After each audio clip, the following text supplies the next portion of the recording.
राधे राधे दोस्तों बृहस्पतिवार व्रत कथा।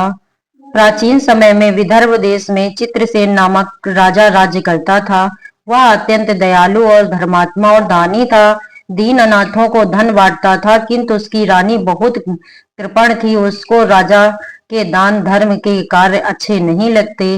वह राजा को इस अच्छे कार्यों के लिए मना करती थी। एक दिन की बात है कि राजा तो शिकार खेलने वन में गए हुए थे। घर पर रानी व उसकी दासी थी। उस समय बृहस्पति देव एक साधु का रूप धारण कर राजा के दरबार पर भिक्षा मांगने आए। तो रानी कहने लगी, हे साधु महाराज, मैं इस दान पुण्य से तंग आ गई हूँ। इन कार्यों के लिए तो मेरे पतिदेव ही बहुत है। अब आप इस प्रकार की कृपा करें कि यह सब धन नष्ट हो जावे, तो मैं आराम से रह सकूं। साधु बोले, हे देवी, धन से तो कोई दुखी नहीं होता, इसको सभी चाहते हैं। पापी पुत्र और धन की इच्छा करते हैं। अगर आपके पास धन अधिक है तो भूखे मनुष्यों को भोजन कराओ, प्याऊ लगवाओ, गरीबों को दान दो, धर्मशाला बनवाओ, कुआं तालाब आदि निर्माण कराओ, निर्धन मनुष्यों की कुंवारी कन्याओं का विवाह कराओ। इस प्रकार के कर्मों से आपके कुल और आपका नाम परलोक में सार्थक होगा। रानी इन बातों से खुश ना हुई, बोली, हे साधु महाराज, मुझे ऐसे धन की आवश्यकता नहीं जिसे दान दूं या किसी को रखने में मेरा सारा समय बर्बाद हो जाए। साधु ने कहा, देवी, तुम्हारी ऐसी इच्छा है तो ऐसा ही होगा। मैं तुम्हें बताता हूँ, वैसा करना। गुरुवार के दिन घर को लीपना, बालों को धोना, राजा से कहना कि बाल बनवाए, कपड़े धोबी के यहाँ धुलने डालना। इस प्रकार 7 बृहस्पतिवार करने से सब धन नष्ट हो जाएगा। यह कहकर वह साधु महाराज वहां से अंतर ध्यान हो गए। रानी ने साधु के कहने के अनुसार वैसा ही किया। 3 गुरुवार ही बीते थे कि उनका सब धन नष्ट हो गया और वे सब भोजन के लिए तरसने लगे। तब राजा रानी से कहने लगा, तुम यहाँ पर रहो, मैं तुम्हारे देश को जाऊंगा, क्योंकि देश चोरी परदेश भीख बराबर है। ऐसा कहकर राजा तो परदेश को चला गया। वहां जंगल जाता और लकड़ी काट कर लाता और शहर में बेचता। इस तरह वह अपना जीवन व्यतीत करने लगा। उधर रानी और दासी दुखी रहने लगी। किसी दिन भोजन मिलता और किसी दिन जल पीकर ही रह जाती। एक समय रानी और दासी को रोज बिना भोजन के व्यतीत हो गए। तो रानी ने अपनी दासी से कहा, मेरी बहन बड़ी ही धनवान है, तू उसके पास जा और वहां जा करके 10-12 शेर बेझर के ले आ। दासी ने कहा, मेरी बहन, ठीक है, मैं जाती हूँ। रानी की बहन मांग ला, जिससे कुछ समय के लिए गुजर हो जाएगी। रानी की आज्ञा से दासी उसकी बहन के पास गई। रानी की बहन उस समय पूजन कर रही थी। दासी रानी की बहन को देखकर बोली, रानी जी, मुझे आपकी बहन ने भेजा है, मेरे लिए कुछ बेझर दे दो। दासी ने यह बात अनेक बार कही, परंतु रानी ने कुछ उत्तर ना दिया। वह अपने भजन पूजन में लगी रही। इस प्रकार जब बांदी को किसी प्रकार का उत्तर नहीं मिला तो वह बहुत दुखी हुई और लौटकर अपनी रानी के पास आकर बोली, हे रानी, आपकी बहन तो बहुत ही अभिमानी है, वह छोटे लोगों से बात भी नहीं करती। रानी बोली, हे दासी, इसमें उसका कोई दोष नहीं है। जब बुरे दिन आते हैं तब कोई सहारा नहीं देता, यह हमारे भाग्य का ही तो दोष है। पूजा से उठने पर उधर रानी ने सोचा, बहन की दासी आई, परंतु मैं उससे नहीं बोली। यह सोचकर वह अपनी बहन के घर चल दी और जाकर अपनी बहन से कहने लगी, हे बहन, मैं बृहस्पति देव का व्रत कर रही थी। जब तक कथा होती है तब तक ना बूटते हैं न बोलते हैं, इसलिए मैं नहीं बोली। कहो दासी क्यों गई थी? रानी बोली, बहन, हमारे अनाज नहीं था, इस कारण मैं दासी को तुम्हारे पास 25 शेर बेझर लेने के लिए भेजा था। तब रानी की बहन बोली, बृहस्पति भगवान सब इच्छा पूर्ण करते हैं। अरे हाँ, अनाज तो तुम्हारे घर में भी रखा होगा। जब रानी घर के अंदर गई तो वहां उसे एक कोठी बेझर से भरी मिल गई। अब तो रानी और दासी बहुत खुश हुई। दासी कहने लगी, हे रानी, देखो, वैसे भी हमको जब भोजन नहीं मिलता तो उस रोज निराहार ही रहते हैं। इससे व्रत की बुद्धि और कथा पूछ ली जावे तो हम भी यह व्रत किया करें। रानी ने बहन से पूछा कि बहन, बृहस्पति भगवान का व्रत कैसे करना चाहिए? रानी की बहन ने कहा, गुरुदेव के व्रत के से में कहानी सुनकर चने की दाल और मुनक्का आदि से विष्णु भगवान को केले की जड़ में प्रतिष्ठित कर पूजन कर दीप जलाते हैं, पीला भोजन करते हैं। भगवान का गुणगान कीर्तन करने से सभी की मनोकामनाएं पूर्ण होती हैं। तब रानी व दासी ने निश्चय किया कि वे भी बृहस्पति देव का व्रत पूजन किया करेंगी। गुरुवार का दिन आया तो उन्होंने भी व्रत रखा। दासी घुड़साल से चना गुड़ ले आई। उन्होंने केले की जड़ में विष्णु भगवान का पूजन किया और कथा सुनी। अब पीला भोजन कहाँ से आवे, यह सोचकर बिचारी बड़ी दुखी हुई। उन्होंने व्रत किया था। गुरु भगवान प्रसन्न हुए। वे दोनों थालों में सुंदर भोजन लेकर आए और दासी को देकर बोले, लो यह तुम्हारे और रानी के लिए भोजन है। तब दासी रानी से बोली, चलो भोजन कर लो। रानी को पता नहीं था, इसलिए वह बोली, तू हमारी हंसी क्यों उड़ाती है। दासी बोली, रानी जी, दोनों ने गुरु भगवान को प्रणाम कर भोजन किया। फिर तो वे प्रत्येक गुरुवार को विष्णु भगवान का व्रत और पूजन करने लगी। गुरुदेव की कृपा से रानी के पास फिर से धन हो गया, किंतु रानी उसी प्रकार आलस करने लगी। तब दासी बोली, देखो रानी जी, तुम पहले भी इस प्रकार आलस करती थी, इससे सब धन नष्ट हो गया। अब गुरु भगवान की कृपा से फिर धन मिला है, इसलिए आपको दान पुण्य करना चाहिए। अब आप भूखे मनुष्यों को भोजन कराओ, मंदिर पाठशाला बनवा के दान दो, कुंवारी कन्याओं का विवाह कराओ। इस तरह धन को शुभ कार्यों में खर्च करो, जिससे तुम्हारे कुल का यश बढ़े तथा स्वर्ग प्राप्त हो। इससे पितर भी प्रसन्न होंगे। दासी की बात मान रानी ने धर्म कर्म और दानादि करना प्रारंभ कर दिए।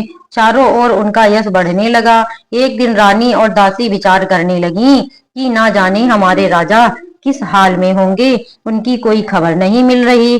तब उन्होंने गुरु भगवान से उनके लिए प्रार्थना की, तो भगवान ने रात्रि में राजा को स्वप्न में कहा कि हे राजा, तेरी रानी तुझको याद करती है, अब तू अपने देश को जा।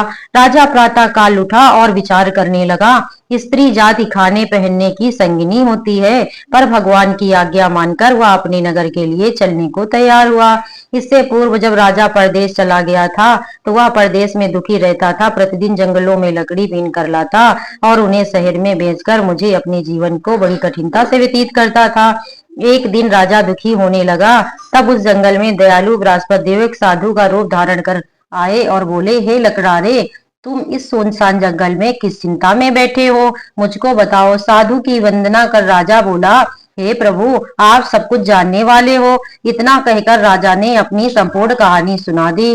तब महात्मा दयालु होते हैं, उससे बोले, हे राजा, तुम्हारी स्त्री ने बृहस्पति देव का अपराध किया था, जिस कारण तुम्हारी यह दशा हुई थी। अब तुम किसी बात की चिंता मत करो, भगवान तुम्हें पहले से अधिक धनवान करेगा। देखो, तुम्हारी स्त्री ने गुरुवार का व्रत आरंभ कर दिया है। तुम भी मेरा कहा मानकर बृहस्पतिवार को व्रत रखकर चने की दाल और गुड़ लोटे में डालकर केले के वृक्ष का पूजन कर कथा कहो और सुनो, भगवान तुम्हारी सब मनोकामना को पूर्ण करेंगे। साधु को प्रसन्न देख राजा बोला, हे प्रभु, लकड़ी बेचकर मुझे इतना पैसा नहीं मिलता जिससे भोजन करने के बाद कुछ बचा सको। मैंने रात्रि में अपनी रानी को भी व्याकुल देखा है। मेरे पास कुछ भी नहीं है जिससे उसकी खबर भी मांगा सकूं।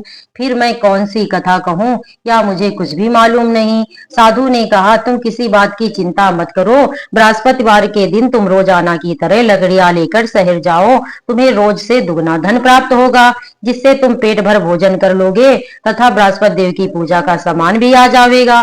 बृहस्पतिवाद की कहानी कार प्राचीन काल में एक बहुत निर्धन ब्राह्मण रहता था। उसकी कोई संतान नहीं थी। उसकी स्त्री बहुत मलिनता के साथ रहती थी। वह न स्नान करती, न किसी देवता का पूजन करती। प्रातः काल उठते ही वह सर्वप्रथम भोजन करती, बाद में कोई अन्य काम करती। ब्राह्मण देवता बड़े दुखी थे।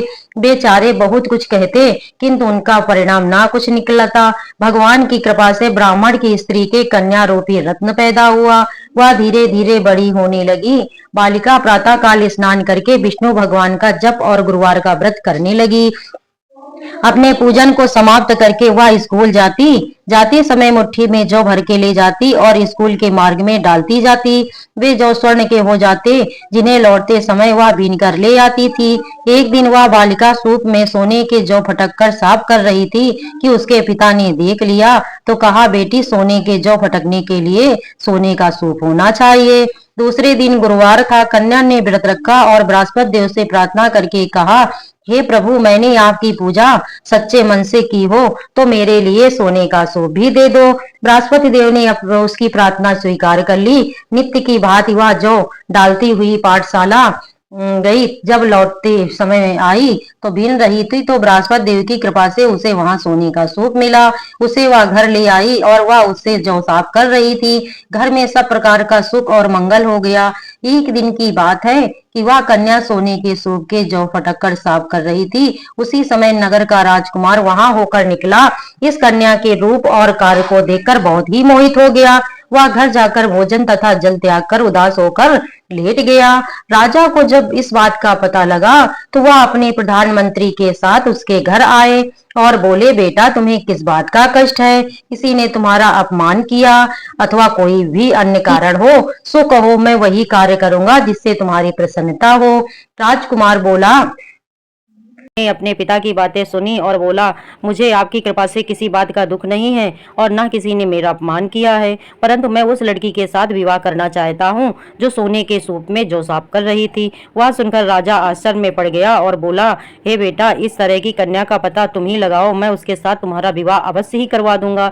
राजकुमार ने राजा को उस लड़की के घर का पता बताया। मंत्री उस लड़की के घर गया और राजा का आदेश ब्राह्मण को सुनाया। कुछ दिन बाद ब्राह्मण की कन्या का विवाह राजकुमार के साथ संपन्न हो गया।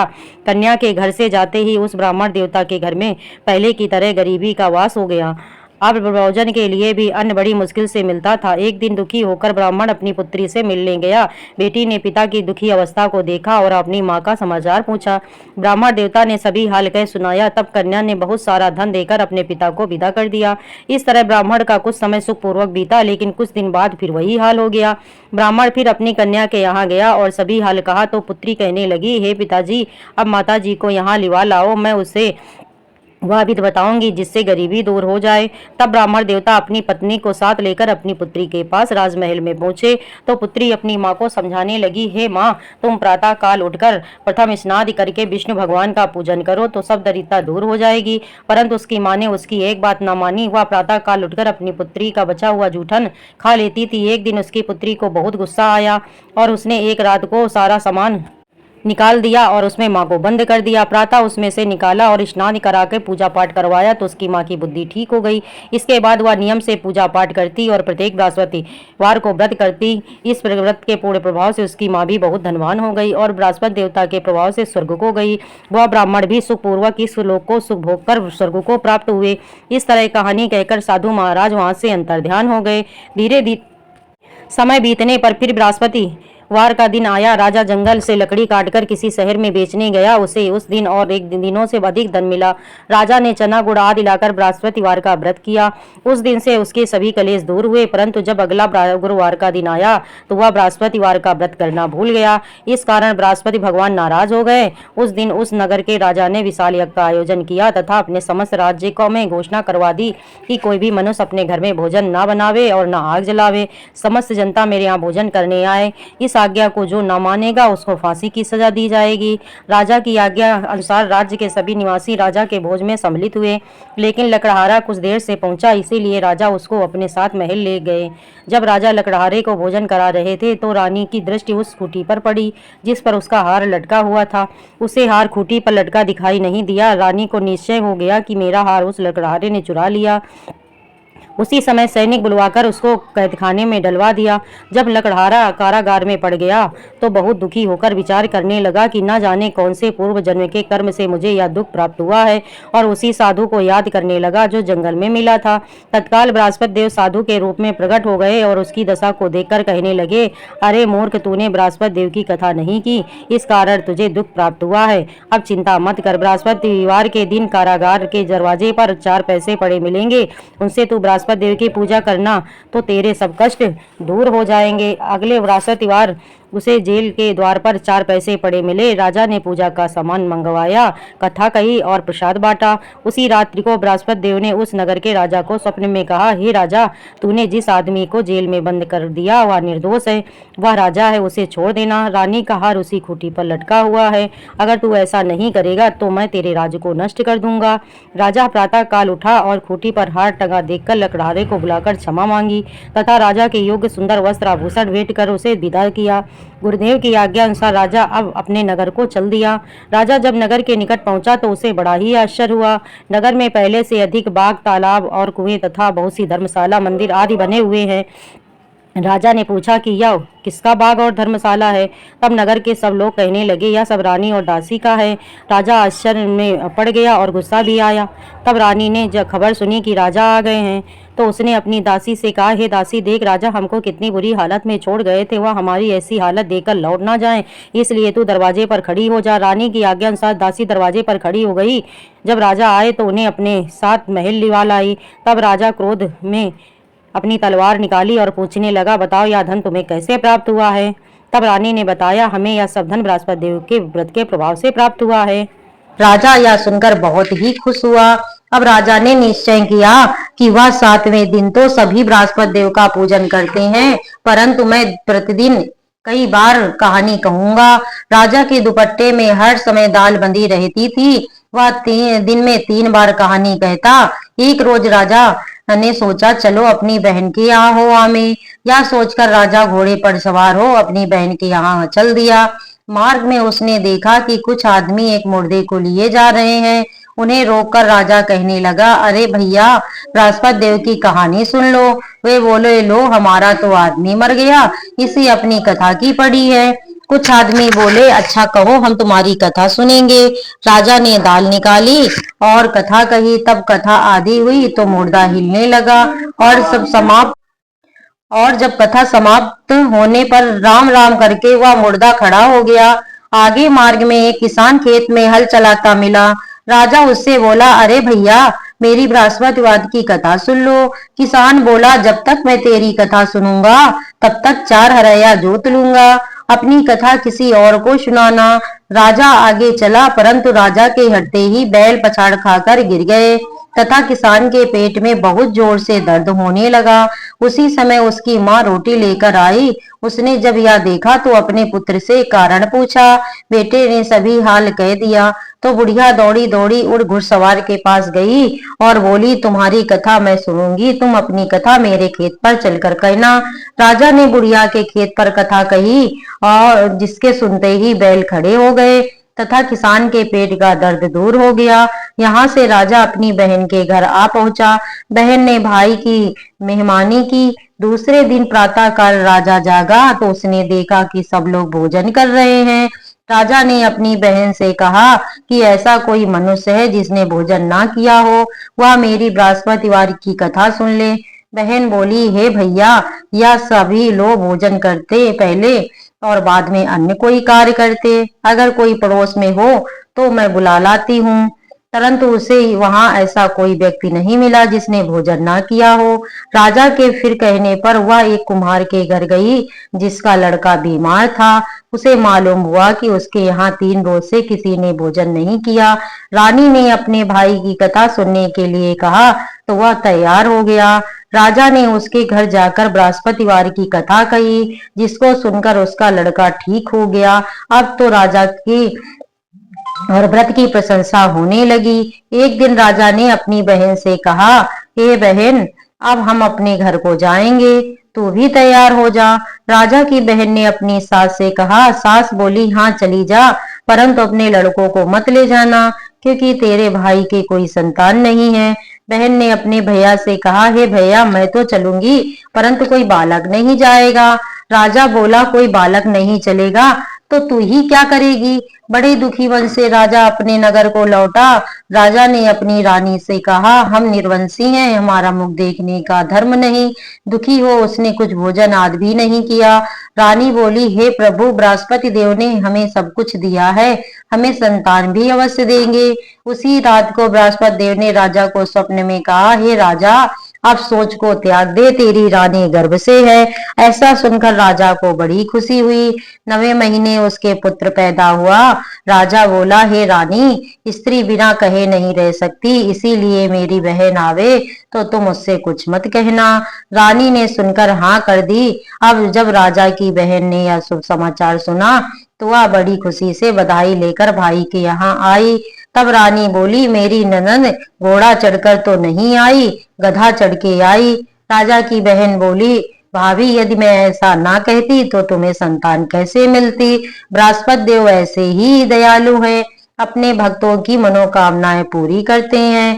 जो सच्चे मन से बृहस्पतिवार का व्रत करता एवं पढ़ता एवं सुनता है और दूसरों को सुनाता है, बृहस्पति देव सदैव उसकी इच्छाएं पूर्ण करते हैं। बोलो बृहस्पति देव की जय।